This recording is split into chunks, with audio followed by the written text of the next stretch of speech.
¿Cómo están, queridos amigos de la patria? Estamos en una nueva entrevista en este espacio tan memorable y precisamente vamos a entablar la entrevista con el doctor Aníbal Cruz, quien es exministro de Gobierno y, actual secretario municipal de Salud de Cochabamba. ¿Cómo está, doctor? Bienvenido al periódico La Paz y muchas gracias por recibirnos aquí en estos momentos. Muy buenas tardes, un saludo al periódico La Patria y por su intermedio a todo el querido pueblo de Oruro, que lo quiero y hemos trabajado bastante en pro de la salud, en pandemia y en todo, y pues tienen el cariño, el mejor carnaval del mundo, la mejor gente, y pues muchas gracias por la entrevista. Nosotros agradecidos de que nos abra las puertas y que podamos conocer un poquito más también de la trayectoria y todo el trabajo que usted ha realizado en pro de nuestro país en general y por supuesto también del departamento de Oruro. Bueno, no sé si tuve el privilegio, pero el honor de tener al mando la situación más difícil que vivió en los últimos 50 o 100 años el país, que fue la pandemia.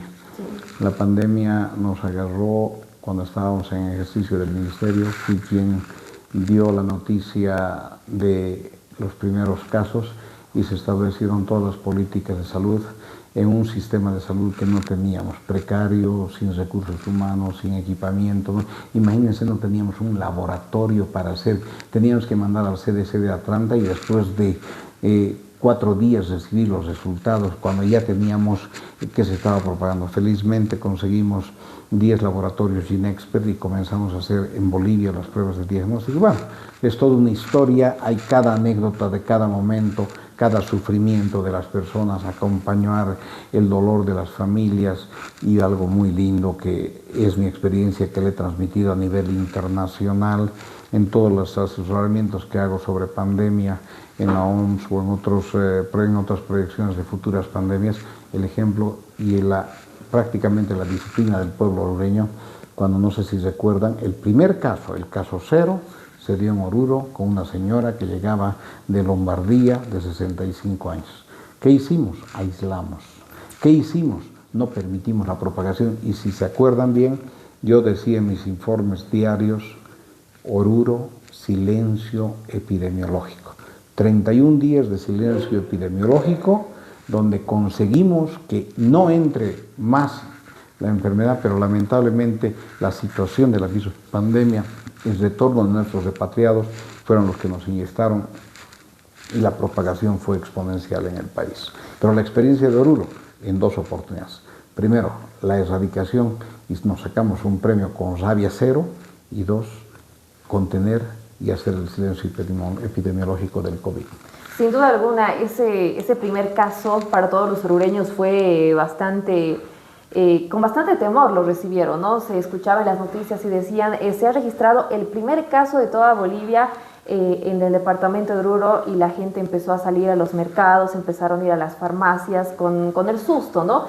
Y ustedes tuvieron en realidad lo que es todo un protocolo que ayudaron a contener, como bien lo menciona, este primer caso que se dio en el país y en el departamento específicamente, para que no ampliara en su totalidad. Coméntanos cómo ha sido este proceso para que la gente pueda conocer un poquito más del trabajo. Fue doloroso para nosotros en función ejecutiva el confinar a la población.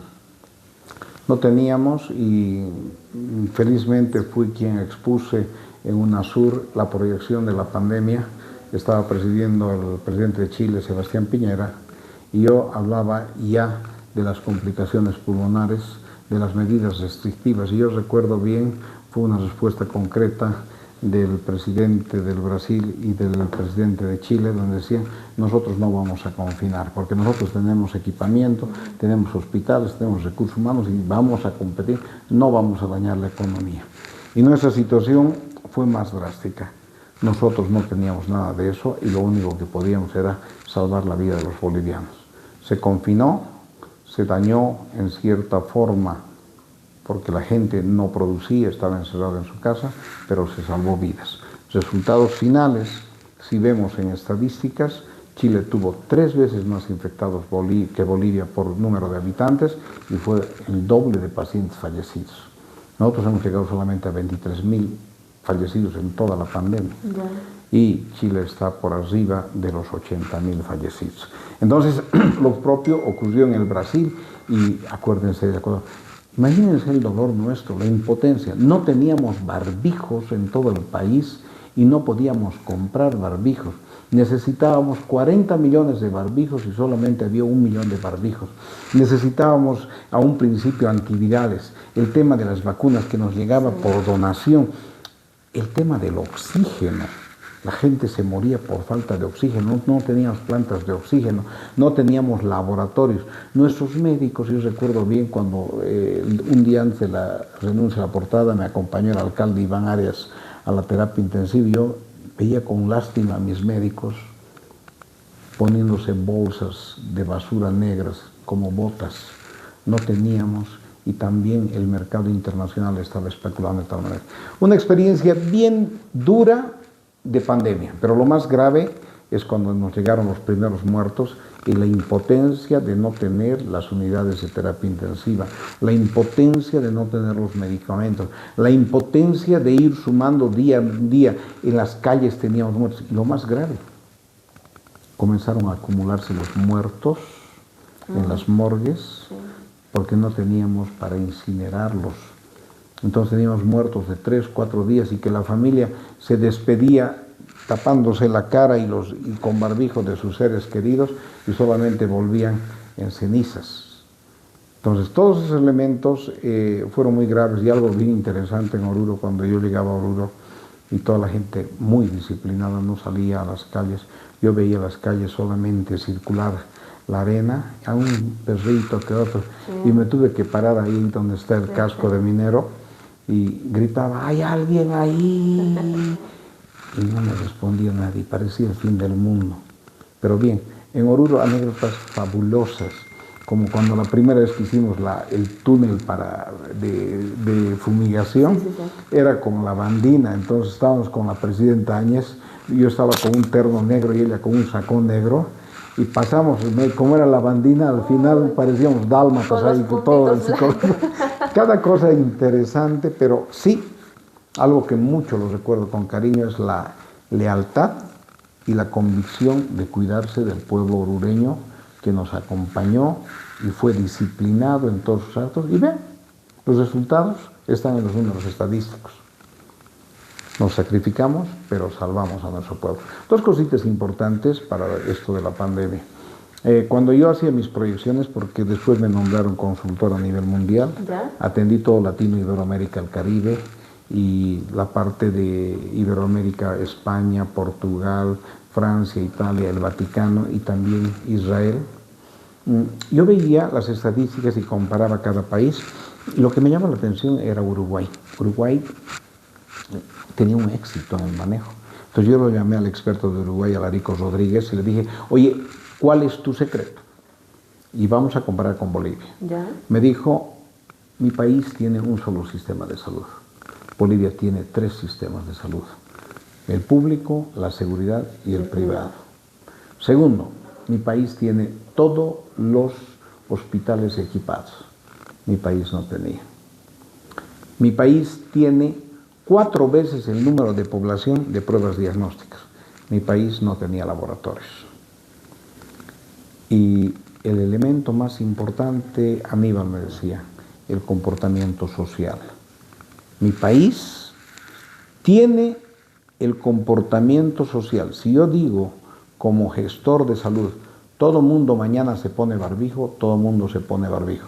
Todo mundo utiliza chicle en su boca, utiliza chicle en su boca. O sea, la población es disciplinada. ¿Qué ocurrió en nuestro país?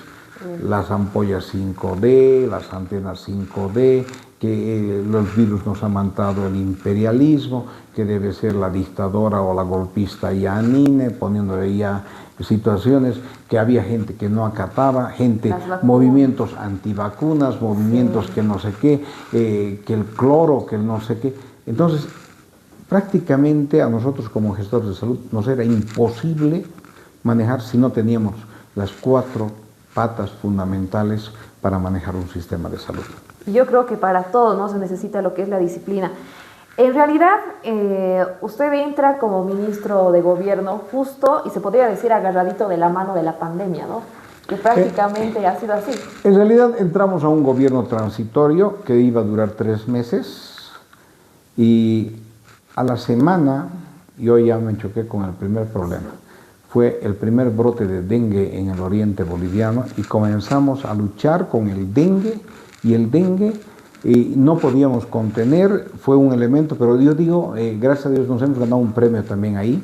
Hemos logrado contener y si bien tuvimos una tasa de infección muy elevada de dengue, la tasa de mortalidad fue bajísima y la OMS reconoció eso. Segundo, Oruro me dio la segunda gran noticia de que habíamos parado el brote de la rabia canina. Y así estábamos bandeándonos. Una cosa importante que conseguimos, la agarré a la presidenta, una de mis condicionantes de ser ministro fue de que debíamos levantar el presupuesto de salud de 4.1, ¿se acuerdan del padrecito Bautista que decía 10%? Sí. Conseguimos poner 10% para salud y cuando estábamos comenzando a organizar, el 30 de diciembre me llega, yo he sido miembro de la Asociación Médica Mundial, me llega la noticia de que un virus en China había mutado. Al momento de darle la felicidad, el feliz año nuevo a la presidenta, le digo, este año 2000 va a haber una noticia fatal, vamos a tener una pandemia o una endemia muy grave que va a matar mucha gente.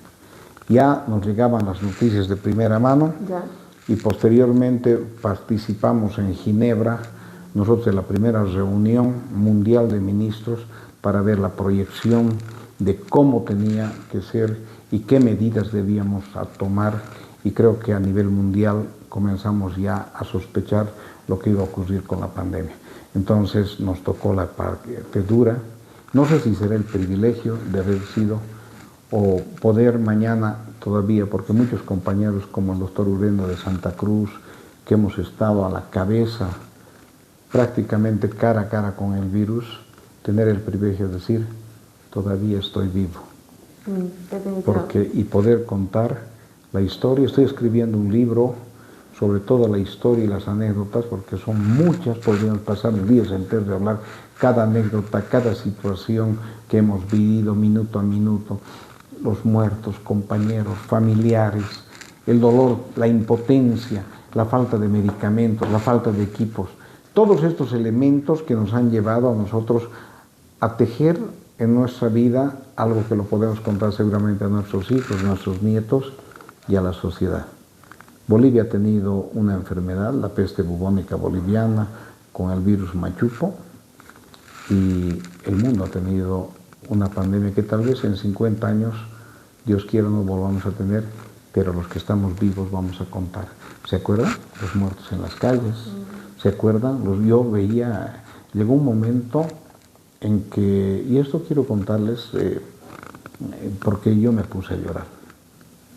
Salí impotente del hospital del norte porque se había acabado el oxígeno en Cochabamba. Y me llamó la directora del hospital Seton y me dijo, Aníbal, solamente tengo 2 tubos de oxígeno, pásame 6. Y yo le dije, yo tengo 10 pacientes en terapia intensiva y solo tengo 10 tubos que no me van a alcanzar hasta mañana, hasta las 8 de la mañana. Y nos fuimos y esto es, no sé si es ético contarlo, pero la población en algún momento tiene que saber. Claro. Nos sentamos con la directora, con el equipo, con los de terapia intensiva y dijimos, bueno señores, a ver, tenemos 10, ¿cuánto es tu flujo de oxígeno? No nos va a alcanzar. Pero ¿quién soy yo para escoger que esta persona viva, que la otra persona muera? ¿Quién soy yo para decir es viejito o es jovencito y le daremos más oxígeno al jovencito? Ni modo, el viejito cumplió su gestión. Entonces hicimos un cálculo con la terapia intensiva, decíamos, bueno, vamos a medir la saturación de oxígeno, a este que necesita más le vas a dar más oxígeno y cuando llega a su saturación le vas a bajar para aumentarle a este. Y hemos repartido como repartir pancito el oxígeno, ¿no? Y yo salí del hospital a eso de la 1 de la mañana llorando. Dije, ¿quién soy yo para decir que este necesita más, este necesita menos? Voy a llevar en mi vida una conciencia de vidas. Al día siguiente no pude dormir, al día siguiente llamé a 8 de la mañana al hospital y le digo, ¿cuántos han muerto? Y me dicen, ni uno. Y en la caja donde faltaba, 6. Y suena otra vez el teléfono, doctor, acaba de llegar la cisterna con oxígeno. O sea, esas experiencias tan... O ver que una persona se te arrodilla y te diga, necesito esto, doctorcito. O ver de que, recuerdo un señor se me acercó y me dijo, doctor, sé que les falta unidades de terapia intensiva. Mi papá es viejito, tiene 80 años, está desahuciado. Pero he visto a un señor llorar ahí, dice que su hijo tiene 35 años. Priorice. O sea, esas historias nunca más las vamos a vivir, parecen ahora cuentos de Drácula, ¿no? Que digo, ¿será verdad lo que he vivido? Me pellizco a ratos, ¿no? Y después dar solución. Pues en Cochabamba hemos hecho una planta criogénica de oxígeno, que ahora nos sobra oxígeno. Pero en ese momento, ¿cómo hemos sufrido de oxígeno, de medicamentos, de ver que mi amiga, la persona que más quería, una colega que ha operado todos los días conmigo, que se me despide y me diga, Aníbal, me están intubando, me voy a morir. Y a las 12 horas saber que ella ha muerto, y a 1 hora su mamá, y a las 2 horas su papá. Entonces, tragedias así familiares que te ponen mal, cuidar a la familia. Yo le decía al de terapia intensiva, cuando me fui a despedir el día que renuncié, les decían, cuídense, porque ustedes están acá y ustedes van a llevar a la enfermedad a su casa. Cuídense, pónganse ropa de seguridad, lávense, jabónense antes de ir a la casa, cambien su ropa. Doctor, no puede caminar así. Y ese fue uno de los mayores mensajes a los médicos y algo que la población debe reconocer. Fuimos los guerreros silenciosos, muchos de los del Colegio Médico de Oruro los he visto también marchar, sufrir,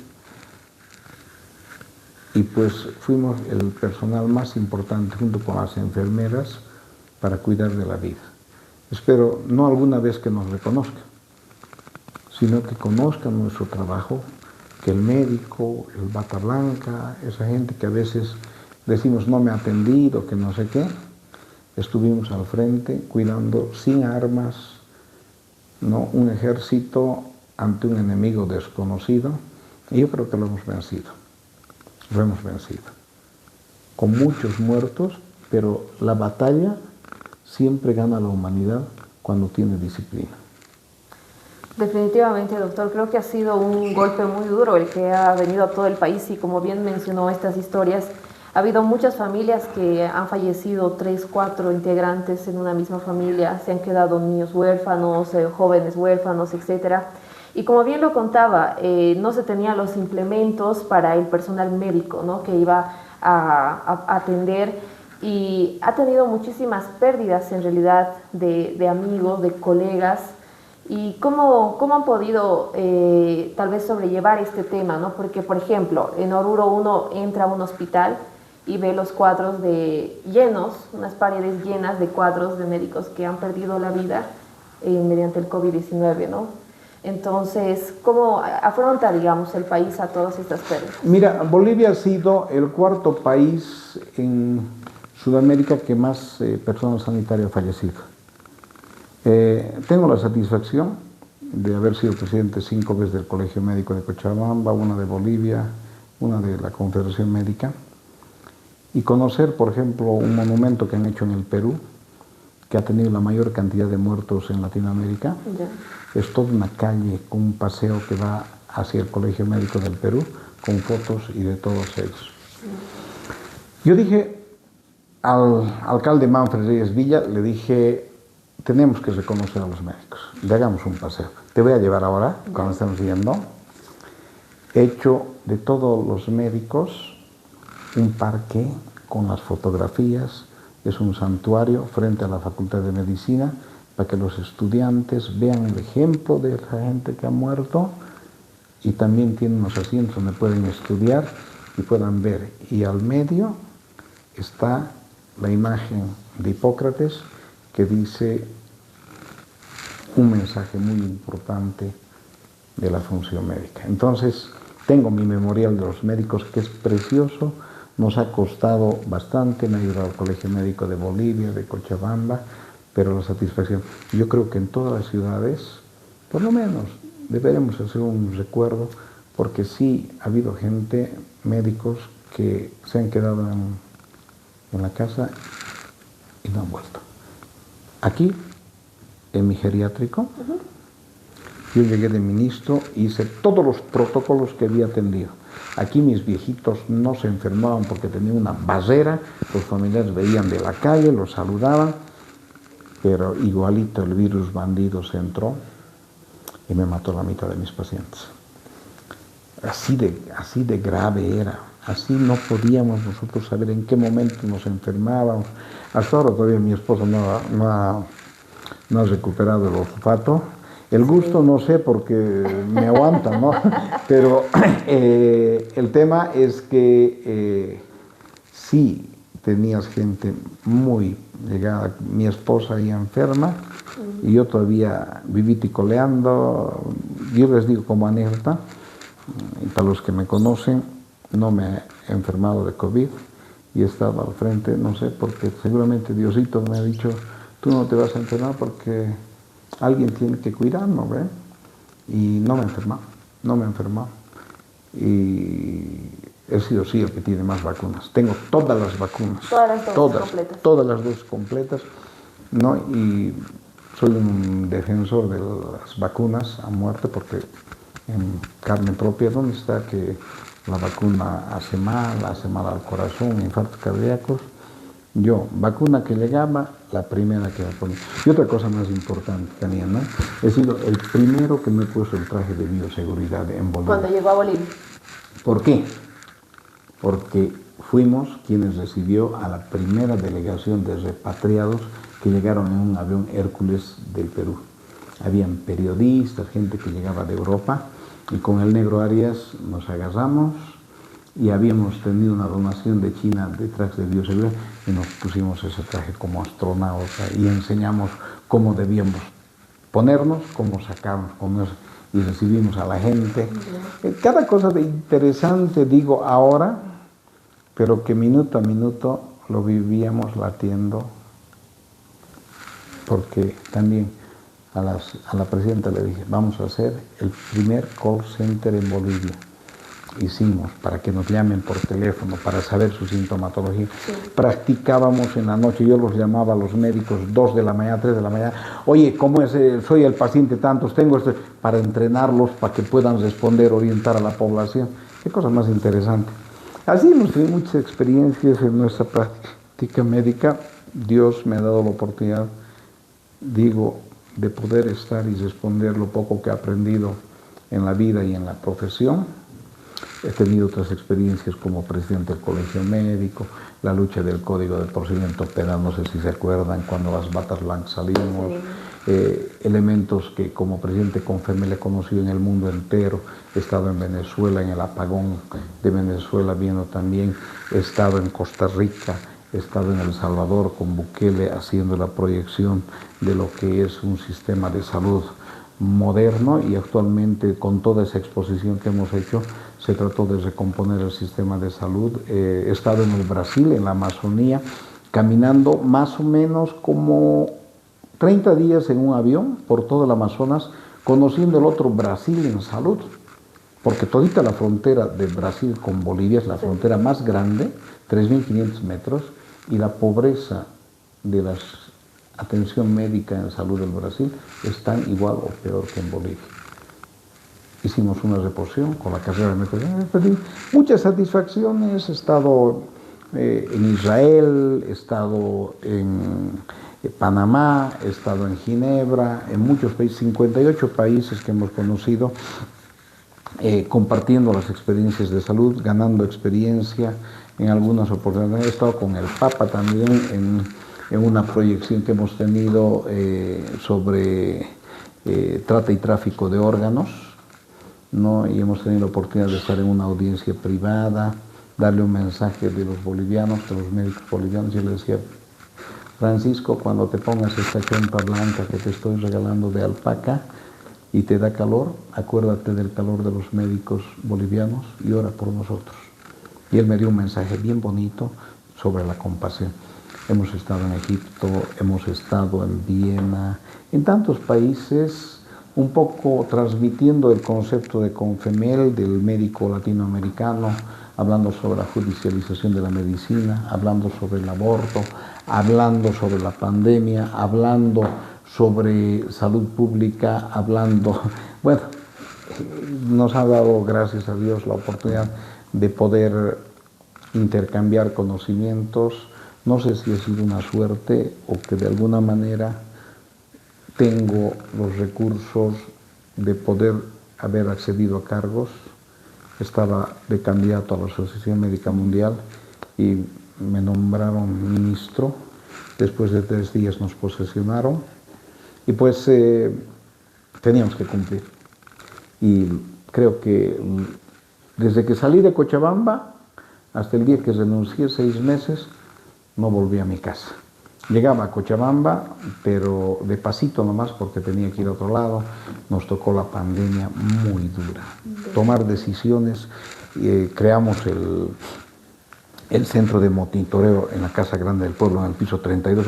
Nos adueñamos. Teníamos la oficina del presidente, las otras, prácticamente hicimos todo un búnker donde coordinábamos Fuerzas Armadas. Recuerdo al general Pablo Guerra, que ahora está en la cárcel, acusado de supuesto golpe de Estado. Estaba la presidenta. Todo el mundo a las 5 de la mañana escuchaban al ministro de Salud dar su informe. El informe técnico, el avance de la pandemia. Teníamos todos los ministerios, viceministros puestos allá. Teníamos las organizaciones sociales, civiles, militares. Y de esta manera yo les podía explicar el avance de la pandemia, veíamos qué es lo que se iba a hacer en el día, qué planes teníamos y toda la proyección. Eran 600 personas que estaban. 600 personas en los 2 pisos, trabajando todos los días, viendo qué iba a pasar en el país, cómo nos podían, porque no teníamos nada. Como dicen, nos agarraron en pañales, dicen, ¿no? En algunos términos lo vamos a mencionar. Y esto de la disciplina que usted menciona, que lo tenían en el país de Uruguay y evidentemente en Bolivia, pues no por varios factores en cuanto a creencias culturales. Hubieron 2 casos que bien se conocieron, ¿no?, en las noticias y se viralizaron, como es el caso de la segunda paciente positiva en el país que, bueno, hizo una fiesta en la casa, y ella ya sabía que estaba con el caso positivo, ¿no? Como también el caso de Patacamaya, por ejemplo. ¿Cómo reaccionaron ante estos 2 casos, que era, vamos a decir, una total irresponsabilidad por parte de esas personas? Bueno, el tema de la paciente de Santa Cruz, decían que ella sabía que estaba enferma y se vino a morir a Bolivia. Ya. Y ahí querían quemar su casa, todo eso. Me acuerdo bien, que en paz descanse nuestro amigo, colega, que ahora hay una calle, gracias a Dios, no hay otra calle con mi nombre, ¿no? Prácticamente la ruta 21 de Santa Cruz llega el nombre de Óscar Urenda. Y Oscarito era el secretario de Salud de Santa Cruz. Y le digo, mira, yo voy a ir a la de Oruro, tú andás a la de San Carlos. Me dice, hermano, llévate el ejército, lleva todo para... Bueno, la tienes que evacuar porque dice que están queriendo quemar su casa.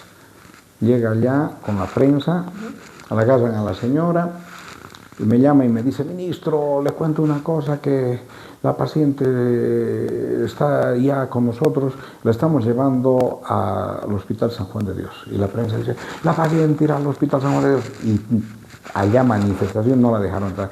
Me llama y no la dejan entrar. Entonces llévala a la Pampa de la Isla, llévala a tal lugar. Me tuvo hasta las 3 de la mañana y me dice, no hay forma, en todo lugar la gente no quiere que la internemos, porque ya la gente estaba susceptible. Entonces le digo, ¿sabes qué, Oscar? Llévalas a tu casa. Fue una forma de salir también de la desesperación de no poder acomodar. Y a la media hora me llama, Oscar, esto debe quedar en la historia de Bolivia. Me dice, ministro, la paciente está en mi casa. La llevo a su casa. Entonces, esa fue una cosa muy fuerte, ¿no? Que dentro de la historia se da. El otro tema también que se dio de poder tener este caso, por ejemplo, de controlar los lugares. Sí. Y te cuento una cosa, el caso de Patacamaya, pues, el alcalde indisciplinado hizo una fiesta. Sí. Entonces con Iván Arias nos fuimos nosotros a agarrarlo y lo traímos preso. Y me decía, mi edecán me decía, ministro, hace 6 meses lo han matado a un viceministro, ahí ustedes están así. Nada, vamos a poner ejemplo. Nos hemos ido inclusive a la frontera, a Tambo Quemado, a ver los lugares de aislamiento. Era realmente cada cosa. Y yo les digo un ejemplo. ¿Cómo se ha propagado la pandemia? No fueron estos 2 casos, estas 2 señores que las pudimos controlar. Resulta que aquí, me llaman de Santa Cruz, de Villa Primero de Mayo, y me dice el ministro, hay un caso detectado en Villa Primero de Mayo que ya es local, ya no es importado. Oh, yeah. Entonces vamos, viajamos, lo agarramos al tipo y dice, bueno, ¿y dónde te has contagiado? Ah, no, dice, es uno que ha llegado de Italia, un compadre, ha venido, hemos ido a una fiesta en la Villa Primero de Mayo y ahí se ha chupado y se ha puesto a llorar, ha dicho, yo tengo COVID y me voy a morir, por eso estoy chupando. ¿Ya? O sea, en una fiesta, o sea, ¿cuántos se contagiaron? ¿No? Y le digo, ¿y dónde está? Hay que colgarlo, ¿no? Y me dice, no, es de Porongo. Y se ha ido a Porongo y debe estar ahí. O ya se ha muerto. Lo llamo a Oscar, le digo, Oscar, ¿sabes qué? Ándate con el ejército, cesa ese pueblo, aísla, ubicarlo al tipo. Y no sé qué vamos a hacer, pero no lo podemos colgar en la plaza, pero anda, velo a ese.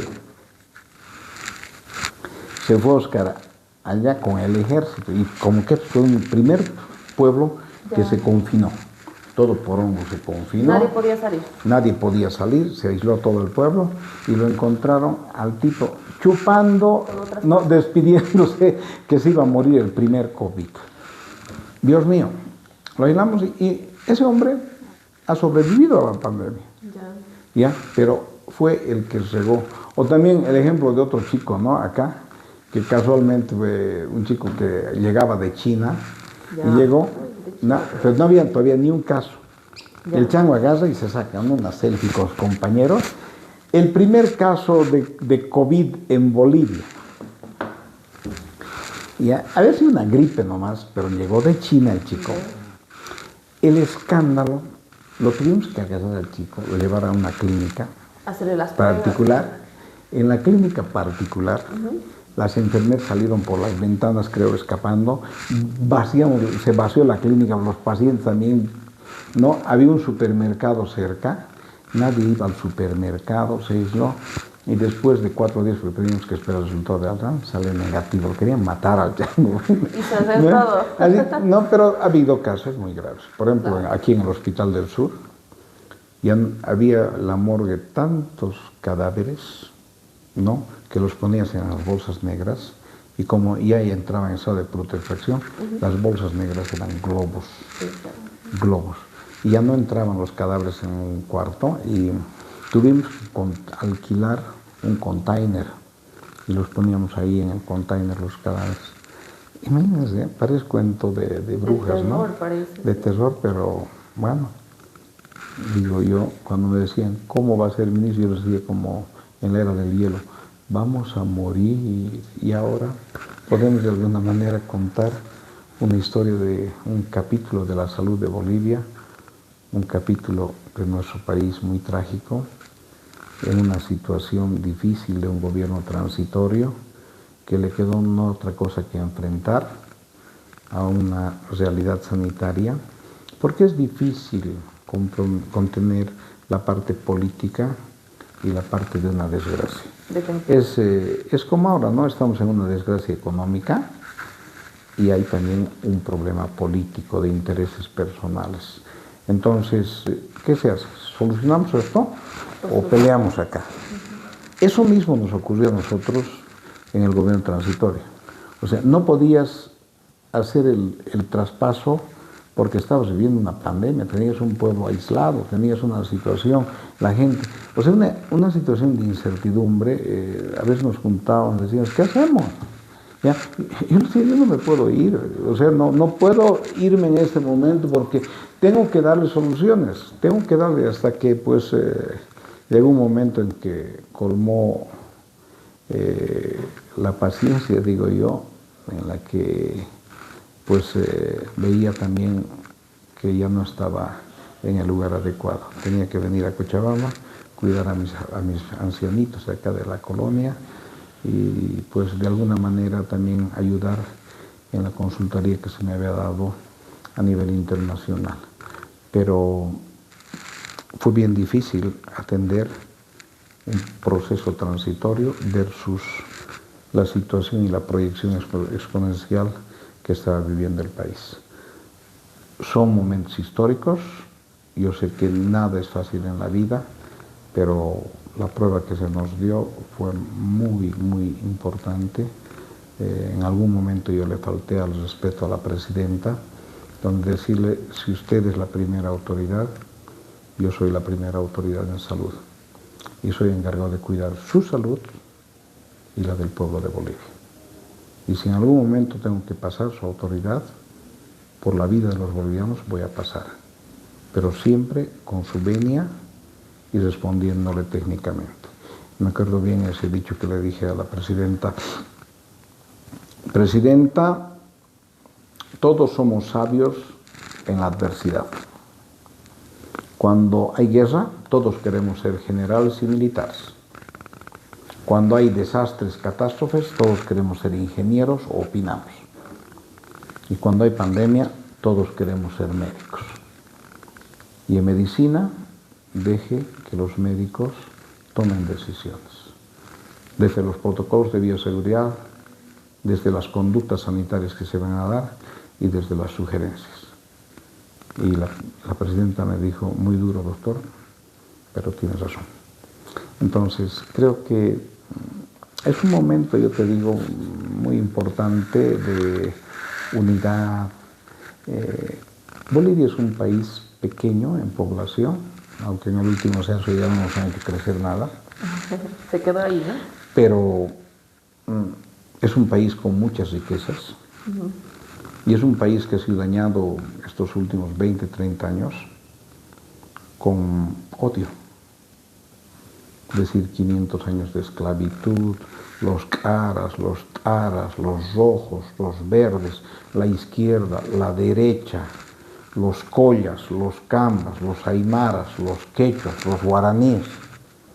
Si bien somos un país multicultural, multiétnico, creo que todos vivimos en un solo techo, Bolivia. Y Bolivia tiene que ser como este Cristo que tenemos acá en Cochabamba, el Cristo de la concordia. Concordia, unidad, unidad. Porque somos tan pobres. Mentira que se ha erradicado el analfabetismo. Todavía somos ignorantes. Pobres. Tenemos, ¿no? Y estamos viviendo sentados en una cuna de oro. Imagínense la fundición de Vinto en Oruro. ¿Para qué sirve? ¿Para quemar los billetes que se están dolarizando? Cuando podemos fundir y exportar mineral. Nuestra cultura, nuestras tradiciones. Yo me acuerdo de los chipayas, he ido a ver los chipayas, les he llevado una ambulancia cuando era médico, les he llevado ítems. Me decían, queremos una enfermera que hable chipaya porque nadie le va a entender. Y llevamos una enfermera originaria de Chipaya. Sí. ¿Y por qué no hablar de nuestra potencialidad, de nuestra unidad? Creo que tenemos que atender todos los bolivianos a la unidad, hacer un conjunto y hacer de que este país... Yo le pongo un ejemplito. Uruguay, 3.460.000 habitantes. Ya. Re pequeña. Tiene la economía más estable de Latinoamérica, hablan fuerte porque son unidos, tienen sistema de salud perfecto y es un país que sobresale, es la Suiza de Latinoamérica. Había un presidente que decía, Bolivia va a ser la Suiza, pero no sé de dónde. Si nosotros no buscamos esa unidad en el deporte, por ejemplo, Garibay, ya un ejemplo de deportista, pero podía haber llegado más allá, ha llegado donde tenía que llegar, pero ha llegado donde ha llegado porque no nos hemos dedicado. El Estado no se ha dedicado, no le ha dado condiciones. Debería tener un equipo durante los 4 últimos meses, no que lo estresen, que le hagan entrevistas, que lo hagan sentir, que le den hotel, con un hombre que estaba totalmente... Entonces, ¿qué quiero decir esto? Gente innata que mañana podían llevar a la cumbre el nombre de Bolivia, los descuidamos. Deberemos tener, el ministerio dice, Ministerio de Salud y Deportes. Al saber que existe un talento y varios talentos que tenemos, debemos encapsularlos y prepararlos, dar la alimentación, la orientación profesional, ser expectantes. Miren esas potencialidades. Imagínense el coronar. Yo no he dormido toda esa noche esperando una medalla de oro y Garibay. Sí. Pero lamentablemente sí ya se había calculado el tiempo, no tenía el tiempo suficiente para llegar, ya estábamos proyectando, pero aún así no ha llegado a tiempo, no ha hecho esto. Pero lo más importante, no nos hemos ocupado de que nuestro héroe llegue a la cumbre. Los dejamos abandonados. ¿No? Después vienen las críticas, las ofensas. Entonces, todo. El Carnaval de Oruro. El Carnaval de Oruro, yo les digo, es impresionante cómo en el exterior se habla.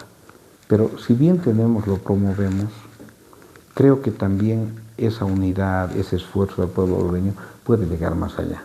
El otro día me ha escrito un colega de España, el presidente de los médicos de España, José Ramón Huerta, y me dice, te cuento una cosa, que Soria, que es un pueblo en Castilla y León, me dice, se ha venido el Carnaval de Oruro a Castilla y León y han hecho la fiesta en Castilla y León. Los residentes bolivianos, había habido 800 residentes bolivianos y han hecho morenadas, diabladas, todo eso, como la fiesta de Bolivia. Y este amigo me dice, es muy amigo de Vargas Llosa, este colega José Ramón Huerta, y me dice, mira, Bolivia está acá, Oruro está acá, Urcupiña está acá, ¿verdad? Entonces, eso nos debe llevar a un mensaje: unidad, armonía, trabajo. El pueblo boliviano es un pueblo que se ha creado en la adversidad, en la pobreza. Y no podemos poner zancadillas. Y los políticos deben enseñarnos, antes de confrontación, unidad. Qué lindo sería tener un país o políticos que reconozcan al ganador y que todos trabajemos en gestión porque ese ganador haga algo bueno al país. Y cuando venga la época eleccionaria, otra vez poner las ofertas y el que gana, todo mundo alineado para trabajar en pro del país. ¿Cómo podemos? Yo veo ahora se están peleando que los arcistas, que los evistas, que los de la derecha, que los de la izquierda, que los caras, que los taras. Que ahora han llegado hasta los golpes, ¿no? Tirándose a sillas, todo eso, cuando si todo es dos cosas, ¿ya? Tesis, antítesis y síntesis. Te propongo, me respondes, llegamos a una conclusión. Entonces, si nosotros proyectamos la vida de nuestro país y no hay esa confrontación oriente-occidente, que el alto, que la hollada, que no sé qué, que el lago, innecesariamente, cuando nuestros recursos vemos países como por ejemplo Israel, que ha hecho del desierto un jardín. ¿Por qué no hacer, por ejemplo, esas praderas de Oruro y ya hacer lugares de producción? Tanto desierto que tenemos por el altiplano. Uy, es una teoría, dice, porque no hay agua, porque el frío, que no es que... ¿Y cómo en otros países lo han vuelto el desierto en jardín?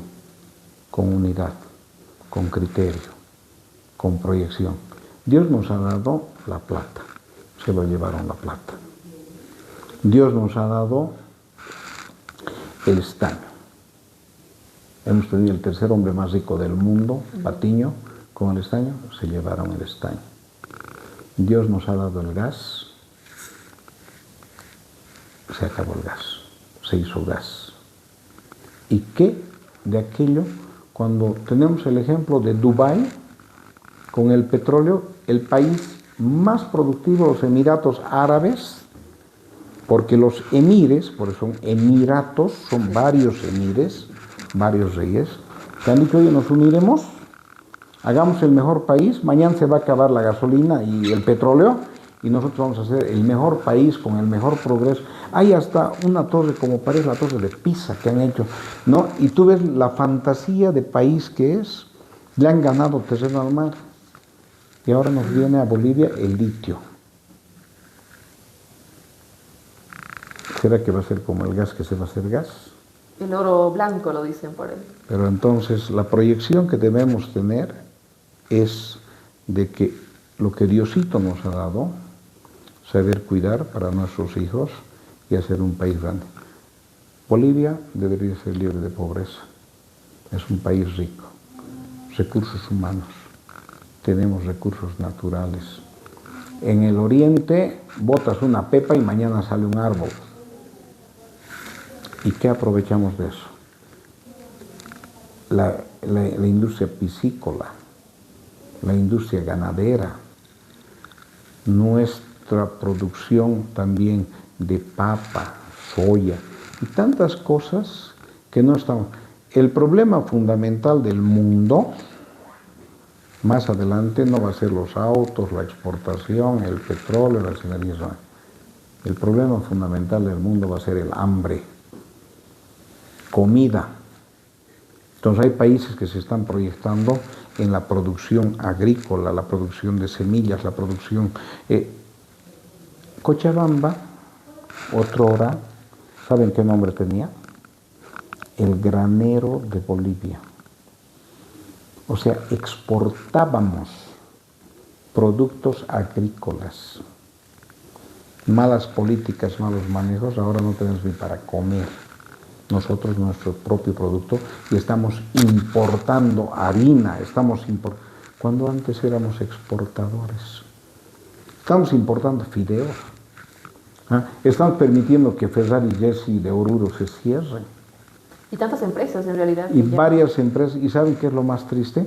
Que nuestro vecinito, así chiquito, con 4 millones, que siempre lo hemos mirado con ganas de un hermano pequeño, hasta hemos tenido una guerra, Paraguay, 1.500 empresarios bolivianos se han ido a poner sus empresas al Paraguay. ¿Por qué? Porque les están dando oportunidad de inversión, les están dando seguridad jurídica, les están dando mejores condiciones. ¿Y por qué no en Bolivia agarramos y hacemos y damos esa seguridad?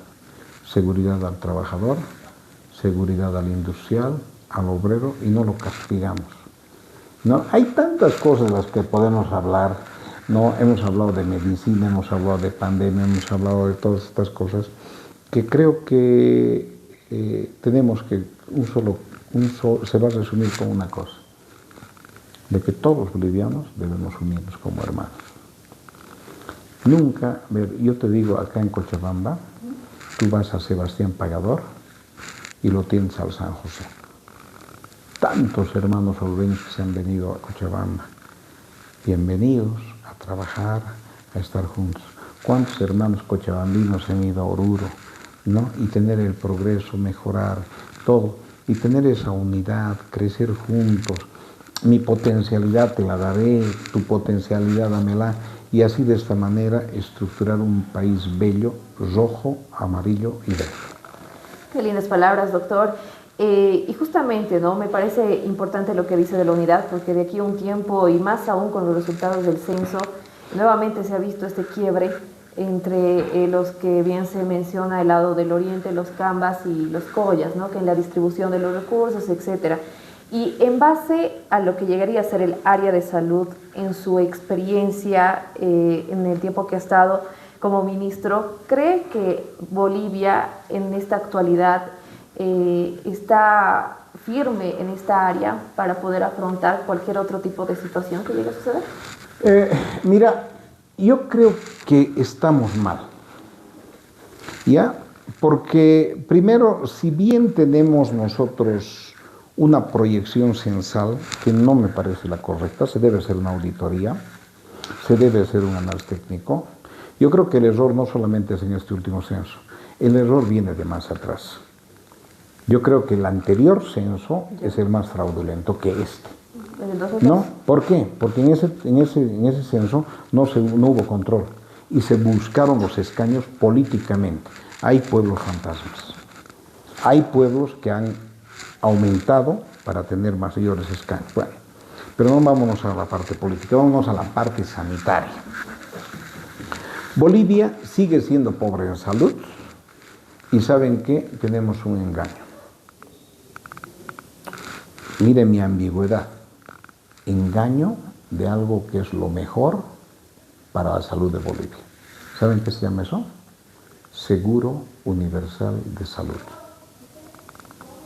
O sea, nuestra Constitución dice que todo boliviano tiene derecho a una salud igualitaria y no discriminatoria. Debe tener acceso libre a los medicamentos. ¿Qué quiere decir? Que es el primer deber del Estado la salud y la vida de los bolivianos. Entonces se crea el Seguro Universal de Salud, pero sin plata. Entonces, el Estado no le da el presupuesto adecuado. Ya te digo, cuando yo entré de ministro era 4.5, llegamos al 10. Para mí, mínimo el 17% del PIB debería irse a salud. Y algo que hemos aprendido los bolivianos en pandemia, que la salud debe ser gratuita. Y entonces, como la situación económica está fregada, ahora ya nadie está yendo al privado y todo el mundo se está yendo a los hospitales de primer, segundo nivel en busca de salud, en busca de medicamentos. ¿Y qué ha pasado? Ha habido un colapso en la salud. Ha habido un colapso tan fuerte que nuestra proyección y el índice de crecimiento exponencial que tenemos vegetativo en salud es el 25%. Para que tengan una idea, si este año el centro de salud ha atendido 1.000 pacientes, mi proyección exponencial del próximo año debería ser el 25%. Pensar que voy a atender 1.250 pacientes. Pero después de la pandemia hemos tenido un crecimiento del 70%. O sea, en vez de pensar en 1.000, hemos tenido que pensar en 1.700 pacientes. Y cuando han llegado a nuestros hospitales, no hay equipos, no hay quirófano, no hay medicamentos, no hay recursos humanos, no hay enfermeras, no hay. Y ustedes ven los colapsos, las filas en los hospitales desde las 12, porque no tenemos. La gente acude y nosotros no tenemos condiciones para atender. No hay infraestructura. Para que tú tengas una idea, cuando fui de asesor a El Salvador, les hice una proyección. Y tenemos que pensar de que de 10.000 a 25.000 pacientes necesitamos un centro de primer nivel. Pregúntense en Oruro cuántos centros de primer nivel tiene. Hasta 250.000 personas debemos tener un hospital de segundo nivel.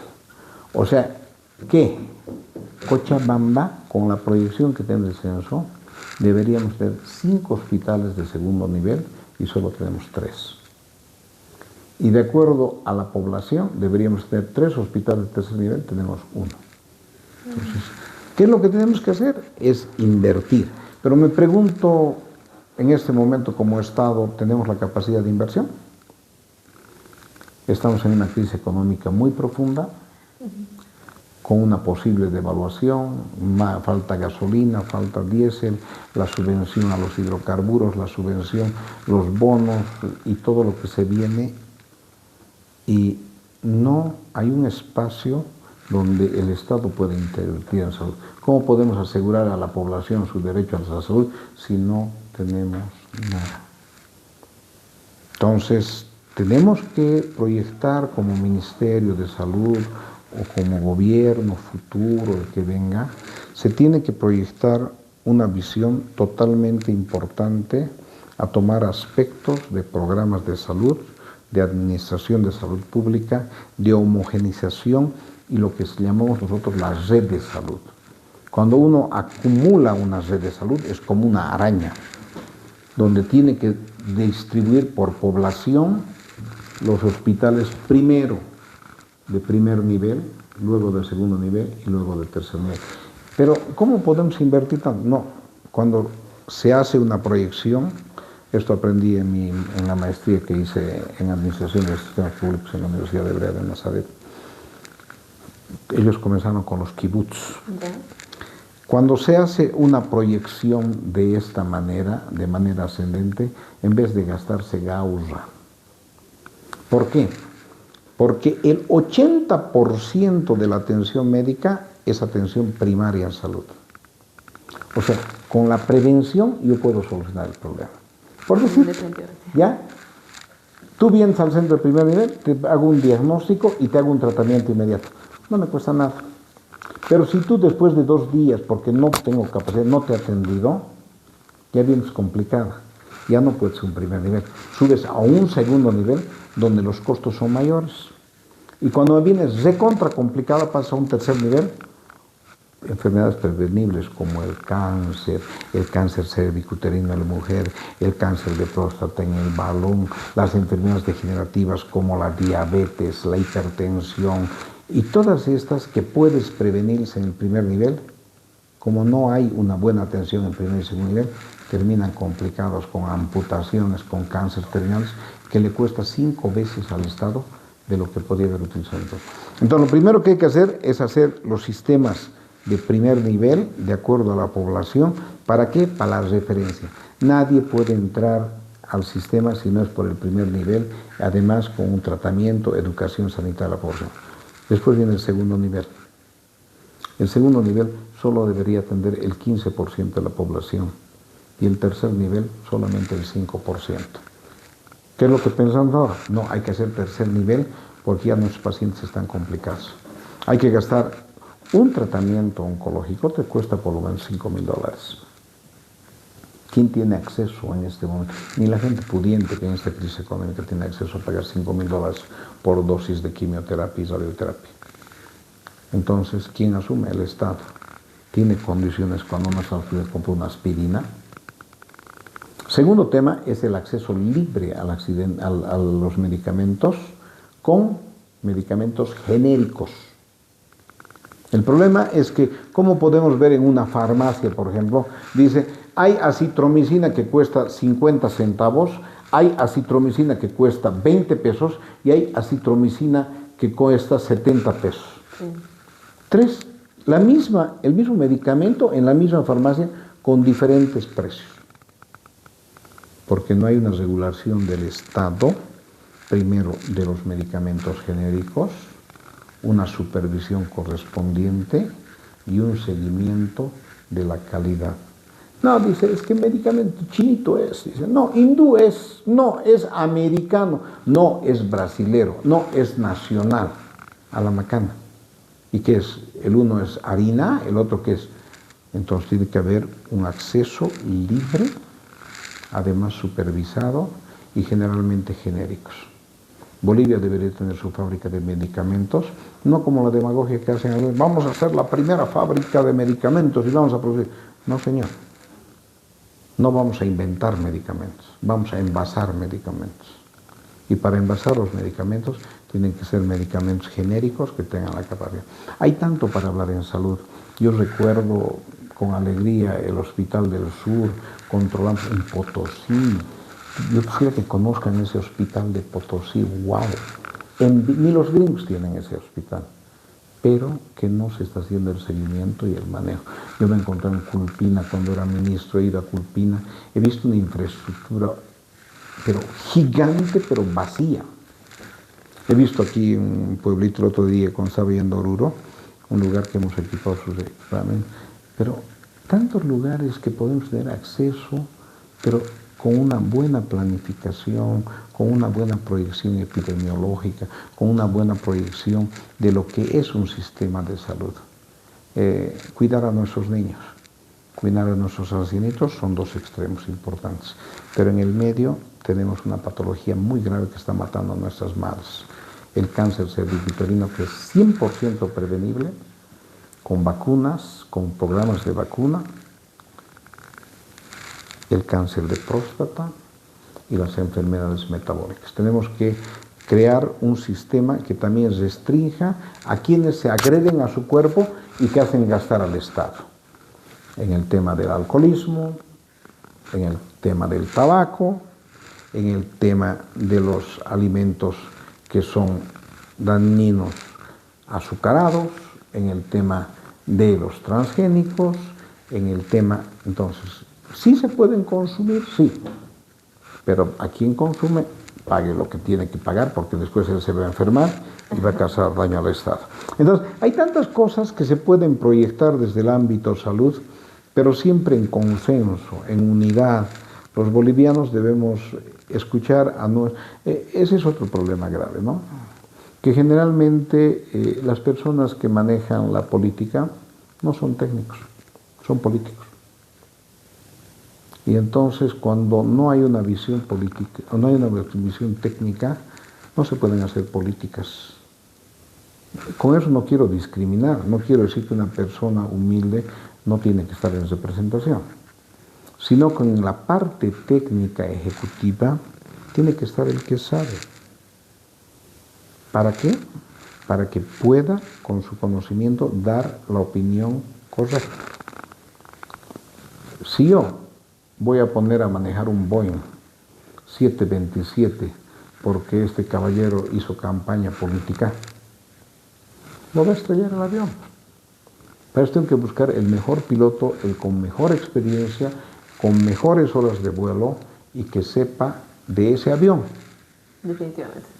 ¿No? Ese es un ejemplo así bien grueso. Ahora, de que tengamos, por ejemplo, en cuanto a la no discriminación, en cuanto a la representación de los pueblos indígenas originarios, de la sociedad, de los movimientos sociales, de las OTBs, de todo, porque cada uno también tiene sus necesidades, es justo. Pero en el manejo técnico de elementos tan sensibles como la salud, como la parte de la proyección de obras. Hemos visto en Bolivia caerse puentes como, ¿no? Porque ni siquiera ya han utilizado a los, no, hemos visto morir nuestro gas sin exportar, nacionalizando, bien nacionalizado, pero también proyectemos a lo que va a ser. Miren, te pongo un ejemplo. Paraguay, ya sin plata, ha utilizado sus recursos hídricos con la hidroeléctrica de Itaipú. Han hecho una mega obra, apoyados en el Brasil, endeudándose al Brasil, y ahora le está vendiendo energía al Brasil, y es uno de los recursos. Panamá tenía un canalcito de Panamá, así chiquitito, ha hecho uno más grande, y tiene un ingreso, y ahorita el ingreso per cápita de Panamá es gigante. ¿Cuántos habitantes tiene Panamá? 11 millones.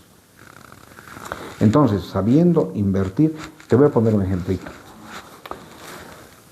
Cuando entré de ministro, uno de mis sueños de Cochabamba era volver Subatán de Evo Morales en una ciudadela de la salud.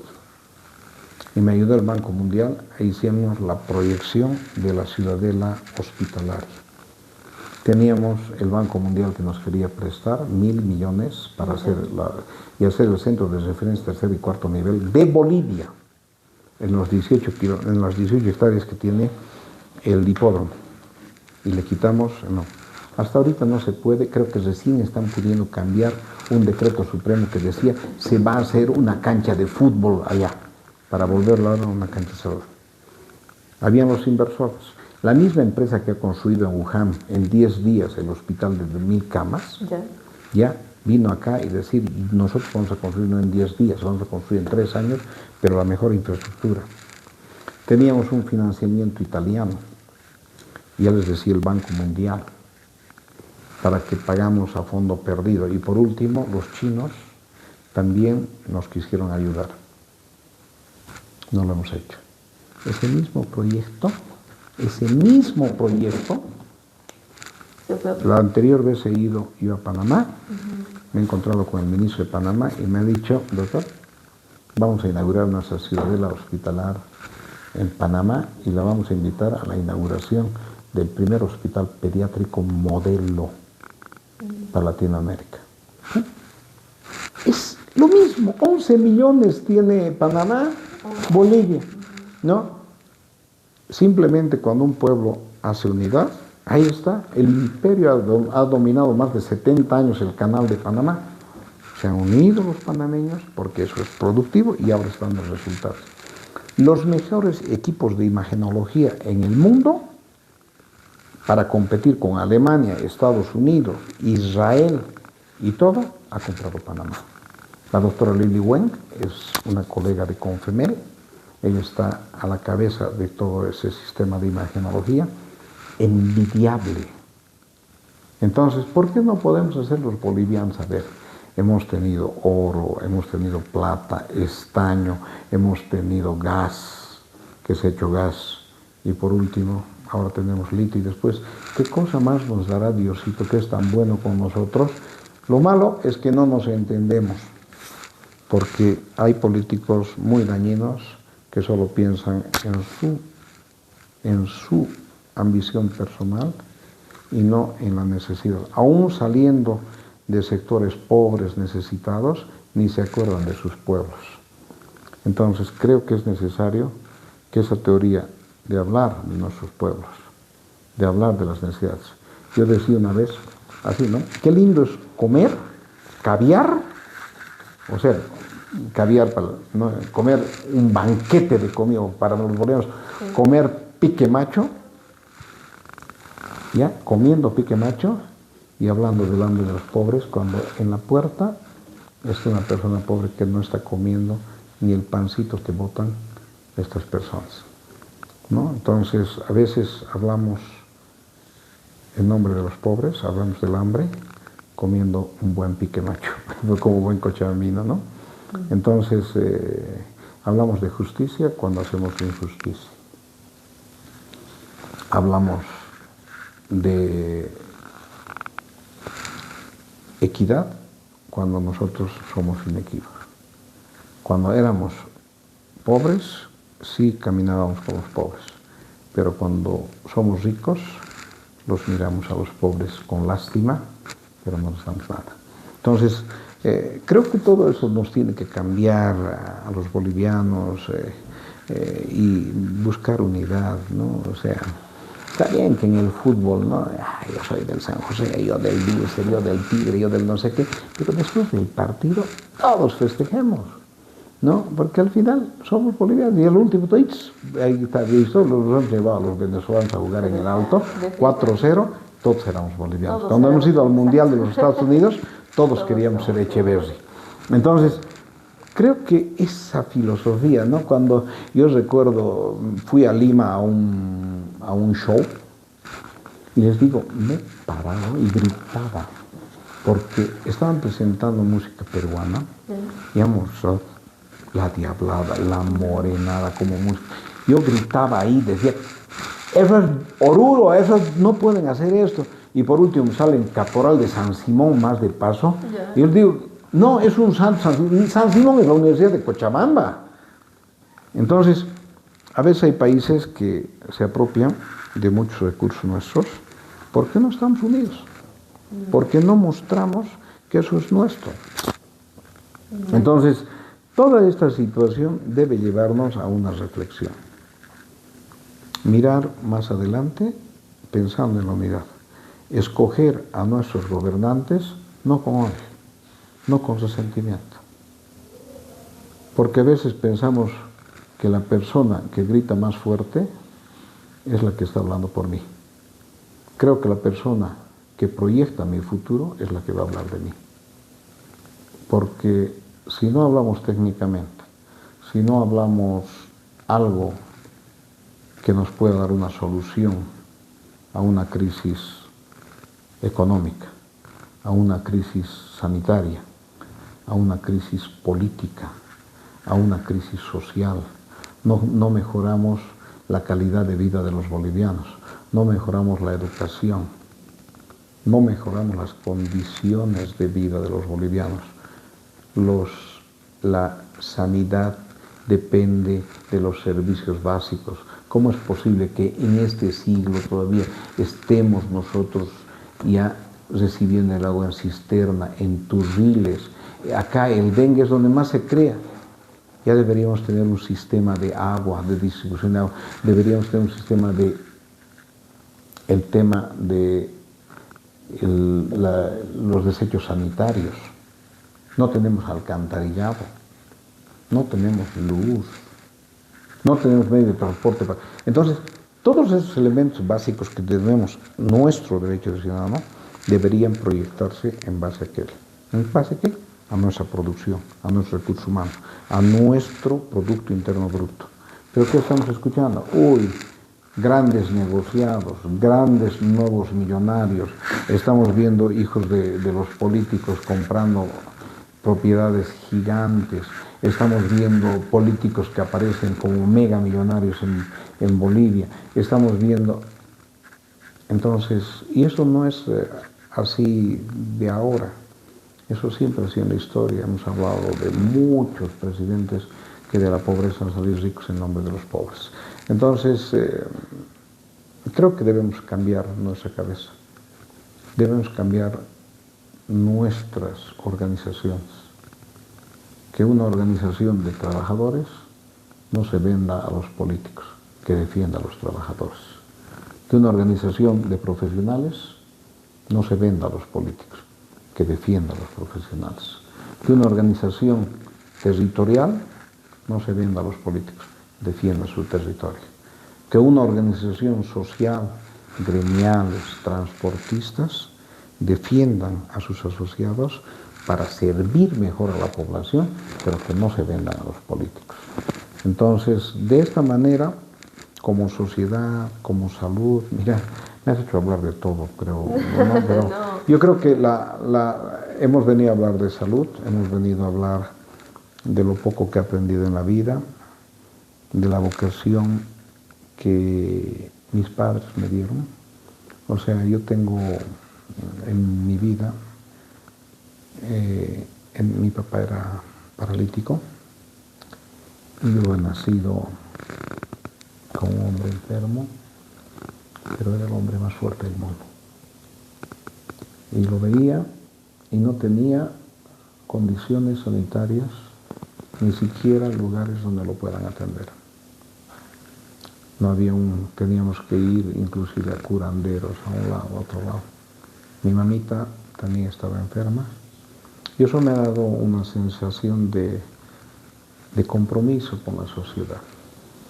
He sido cirujano cuando gané un ítem para estar en el mejor hospital de Cochabamba.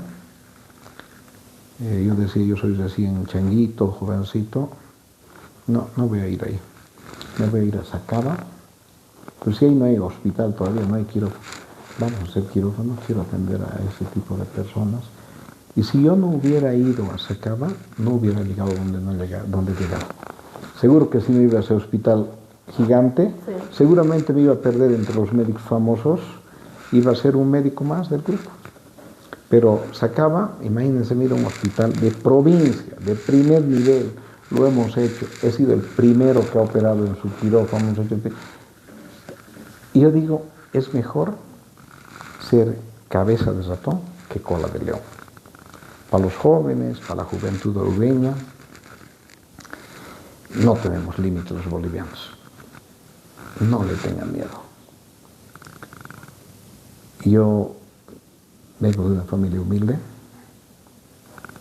del campo, mezclita de un chaqueño, chapaco, de Entre Ríos, que no ha terminado el tercero de básico de escuela, ha aprendido su universidad de Ciudad del Cuartel. Mi mamita es de Aiquile, del cono sur de Cochabamba. También mi abuelita de Pollera. Me diría también me siento originario. Pero,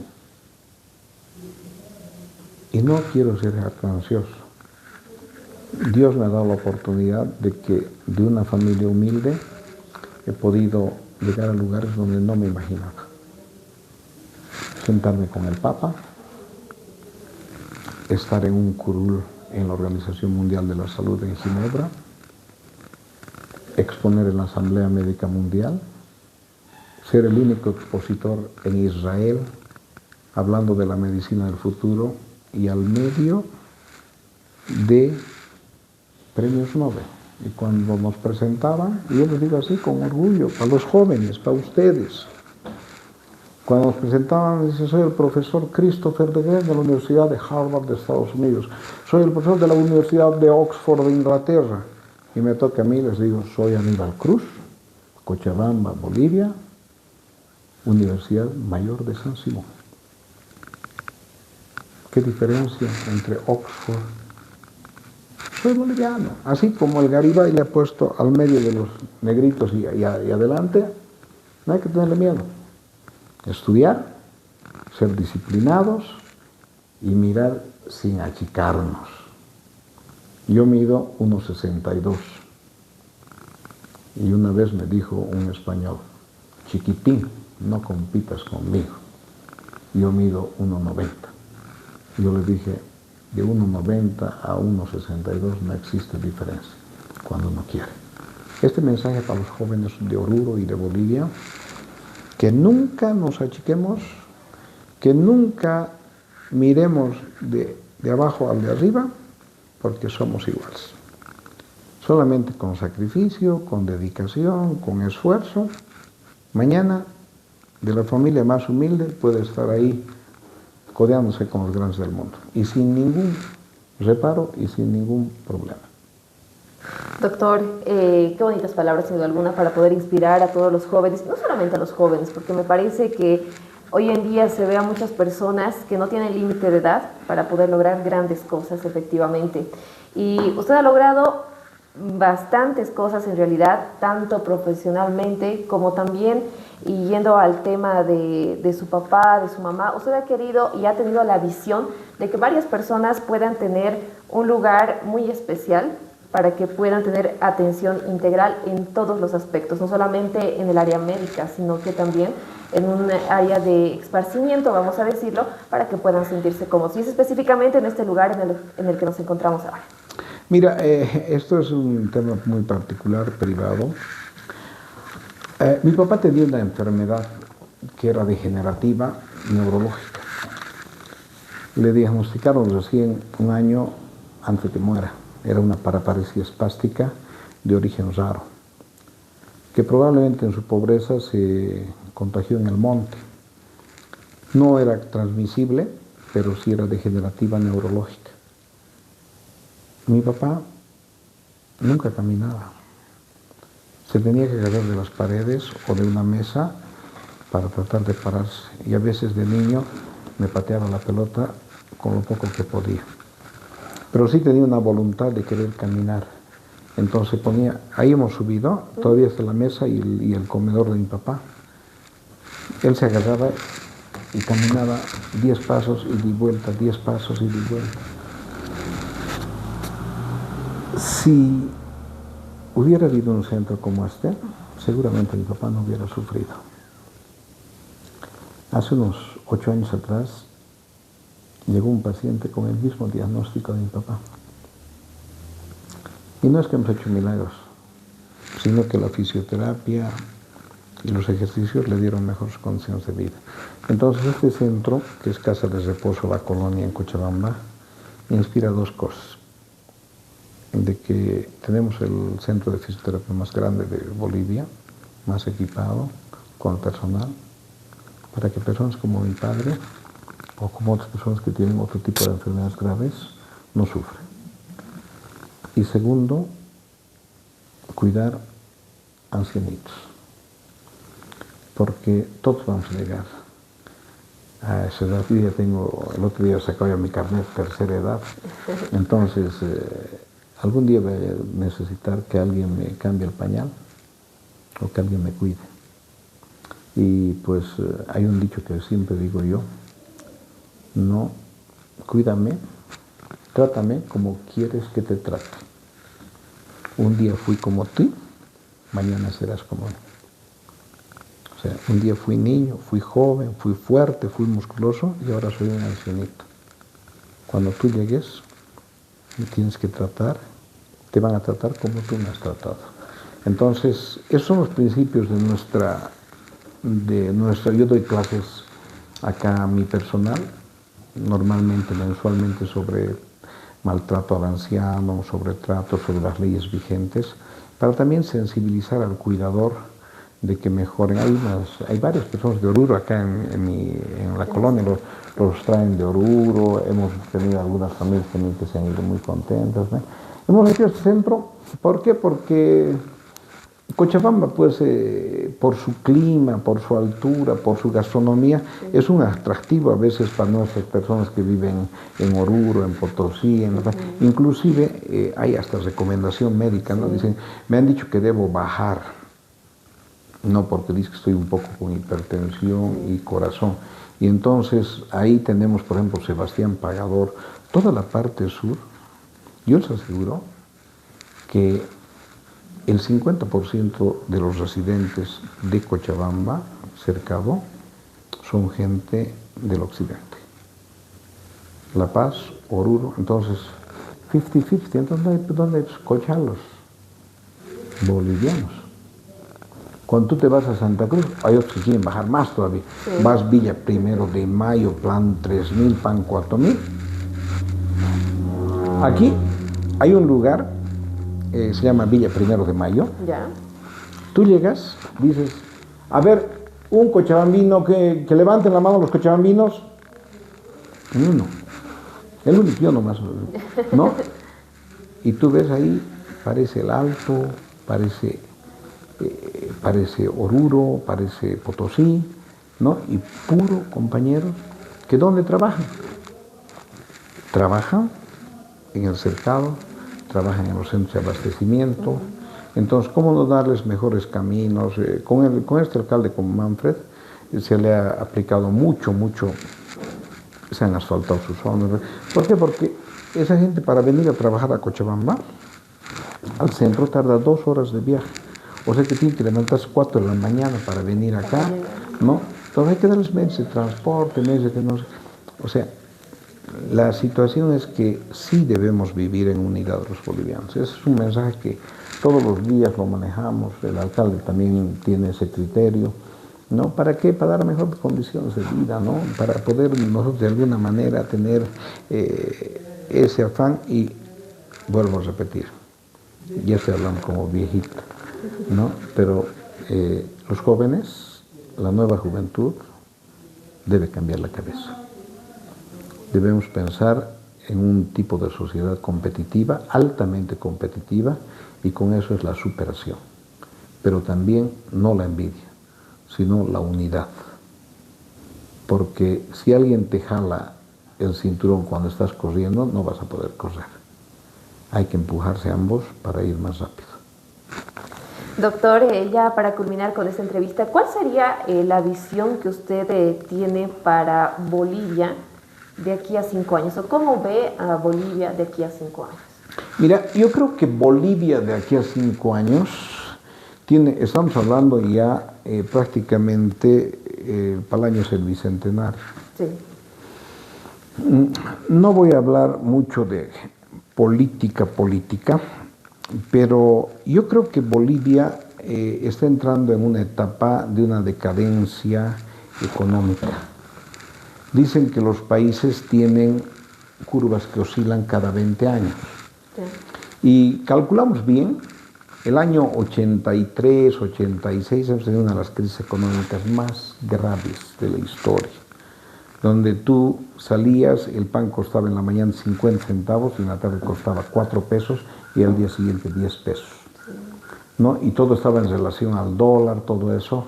Y había un presidente, don Víctor Paz Tensoro, que dijo una frase célebre: ciudadanos, el país se nos muere.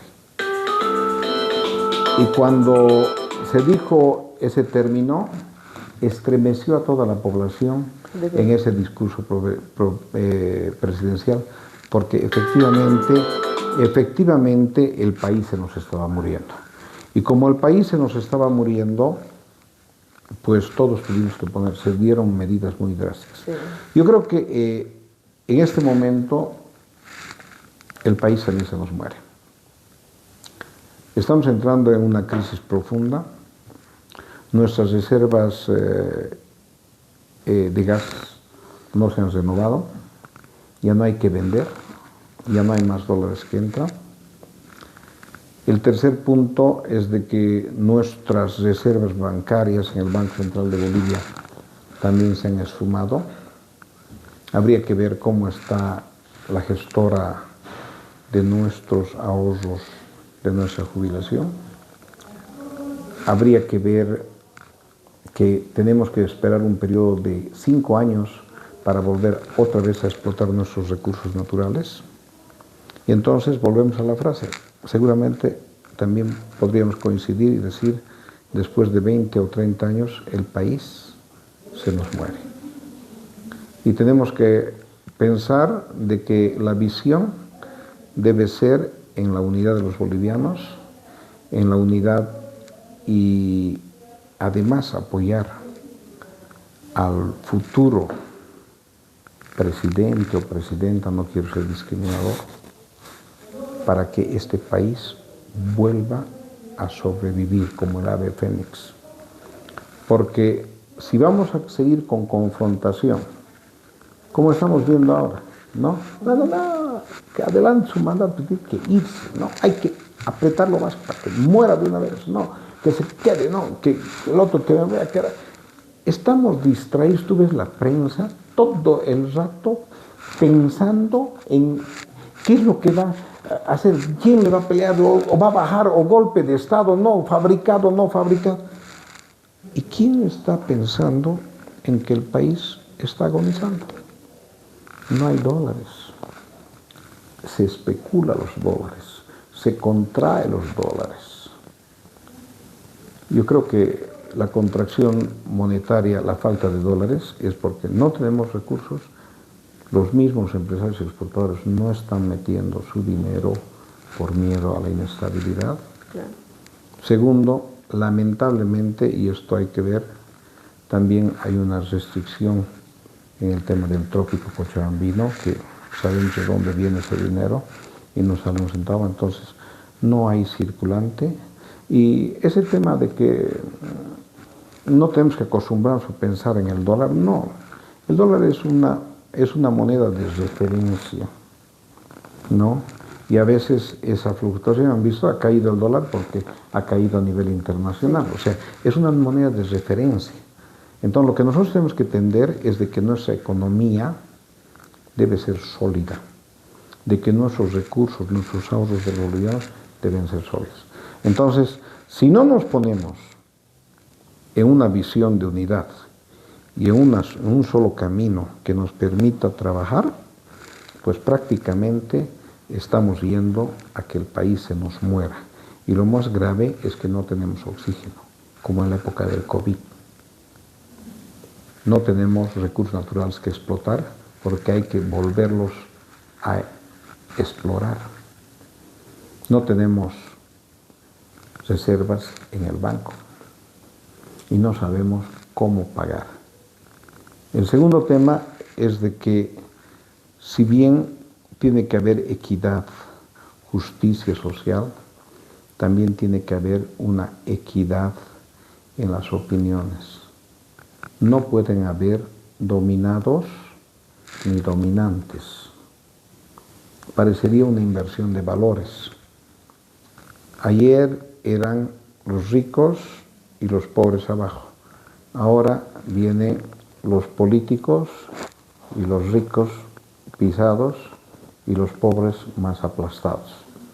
Entonces han aparecido nuevas clases sociales, han aparecido nuevos derechos, han aparecido nuevos ricos y todos deberíamos ser ricos.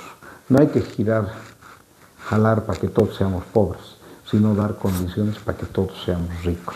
Entonces, la visión de país es de que si no tenemos unidad en los próximos años y no tenemos una mirada todos hacia un norte, políticos, ciudadanos, organizaciones, sociedad, jóvenes, este país nos muere.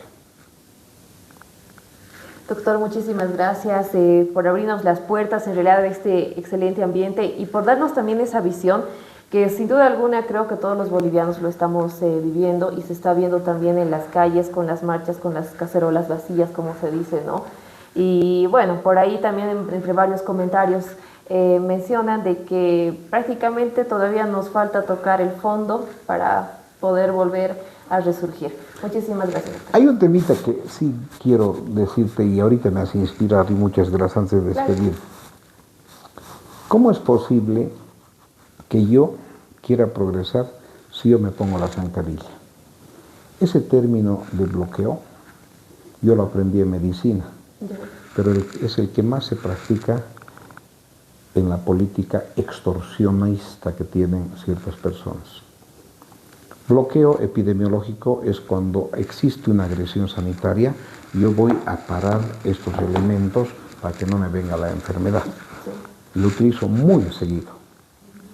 Lamentablemente el bloqueo político es para matar, y es para matar a mi propia necesidad. ¿Cómo puedo bloquear que no me entre comida si yo tengo que comer? ¿Cómo puedo bloquear para que no produzcan si tenemos que producir? El derecho a la protesta y al bloqueo debería ser un principio que nos impulse a producir más. Como quien decía, ¿no? Ya, si voy a tener que hacer daño, haré daño al que me hace daño, no al pobre que está a mi lado. No, si yo quiero protestar contra el gobierno, haré contra ese señor que me está haciendo daño, no lo haré contra el pueblo. ¿Qué tiene que ver el pueblo? Ya bloqueando el ingreso de comida, bloqueando no sé qué, parando todo el país, ¿no? O sea, la protesta tiene que ser un derecho, pero en los lugares que corresponden, con los representantes que corresponden. El Parlamento es uno de los escenarios donde debería reventarse a quien no está produciendo como gobernante, pero no bloqueando ya, de que no, bloqueando la comida, que están muriéndose las aves en las carreteras porque estamos bloqueando hasta las últimas consecuencias. ¿Y sabes qué es una cosa más? Lo que más me gusta, ¿no? El bloqueo ha sido un éxito, ¿no? 4 días y llamamos de que ha sido un éxito. ¿Éxito para quién? ¿Para que la población se vea perjudicada?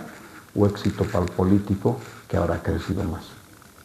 Hagamos bloqueo allá, al que nos está perjudicando. Ahí, vamos, lo cedemos ahí el Palacio de Gobierno, lo cedemos el otro lugar, o aquí nos están... No, pero no sea entre nosotros. ¿Ya? Y mira, y perdón que me alargue, pero es que me inspiras. No, claro. ¿Ya? El tema, por ejemplo, en el tema de Venezuela que no quería tocar, ¿ya? ¿Qué pasa?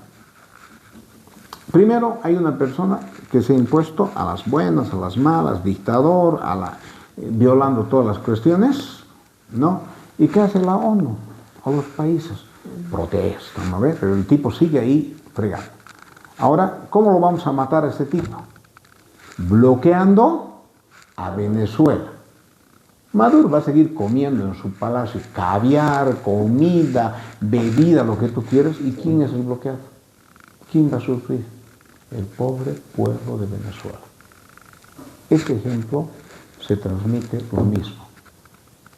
Los bloqueadores al final de la noche están comiendo bien, están celebrando el éxito del bloqueo.